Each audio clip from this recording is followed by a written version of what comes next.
सबसे पहले तहसीम आपसे शुरू करूं, भारत में वेद पुराण सनातन संस्कृति इसका इतिहास नहीं पढ़ाया जाएगा तो आइडिया ऑफ भारत क्या है? बाबर, औरंगजेब, तुगलक, मोहम्मद बिन कासिम या फिर अलाउद्दीन खिलजी? बताइए।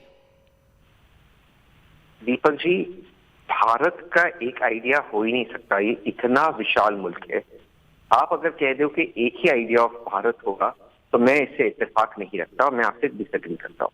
रामायण की बात कर रहे थे, 300 अलग अलग किस्म के रामायण लिखे गए, ओरल ट्रेडिशन है। आप कौन सा रामायण को पढ़ाओगे? सिर्फ जो रामायण नॉर्थ इंडिया में है या अलग अलग किस्म के रामायण? एक जैन रामायण भी है, आप जानते हो सर मुझसे ज्यादा, तो आप कौन सा पढ़ाओगे?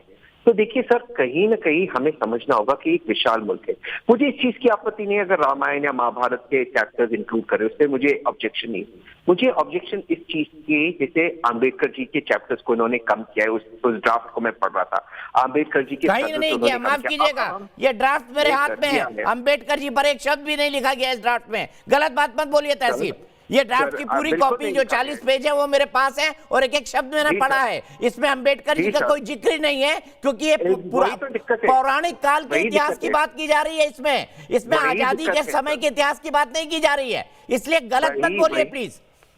वही दिक्कत है सर, वही दिक्कत है। आप जो पढ़ रहे हो आप बिल्कुल सत्य कह रहे हो, आम्बेडकर जी पे कुछ नहीं लिखा गया है। मैं महाराष्ट्र से आता हूँ जहाँ उनकी कर्म भूमि महाराष्ट्र थी। मेरे भाई, ये पौराणिक इतिहास की बात हो रही है, ये आज के या स्वतंत्रता आंदोलन के इतिहास की बात नहीं हो रही है। ये प्री 1847 बात हो रही है, मुगलों के वक्त तक की बात हो रही है। लेकिन यहाँ पर अम्बेडकर जी नहीं आते हैं इस इतिहास में। उनका विषय शुरू होता है 1900 के आसपास। तहसीम, इतना तो मत गुमराह करिए। मैं मानता हूं आप गुमराह करने में एक्सपर्ट हैं, पर इतना तो मत गुमराह कीजिए कि पौराणिक काल में अंबेडकर को बढ़ाया जाएगा। नहीं सर, मैं बिल्कुल गुमराह नहीं कर रहा हूं, मैं अपनी बात समाप्त कर दूं। लेकिन जब ये चैप्टर्स को इंक्लूड करेंगे तो चाहे महात्मा ज्योतिराव फुले हो, चाहे आम्बेडकर हो, चाहे भीमा कोरेगांव की घटना हो, इन चैप्टर्स को घटाया जाएगा। आप इसकी गारंटी दे दीजिए कि इनको नहीं घटा रहे। मैं यही ऑब्जेक्शन मेरा है, जो आप कह रहे हो वही बात मैं कह रहा हूँ, आप सिर्फ अलग तरीके से कह रहे हो और आप मेरा देखने का नजरिया अलग है। जब आप इसको इंक्लूड कर रहे हो, जो आम्बेडकर जी के स्ट्रगल से इसको कम किया जाएगा, आप इसकी आज लिखित गारंटी दे दो कि नहीं हो रहा। ज्योतिराव फुले, भीमा कोरेगांव का, आप जानते हो भीमा कोरेगांव, मैं इस वक्त पूना में हूँ, मेरे घर से कुछ किलोमीटर दूर है। ये कौन से साल की बात है सर?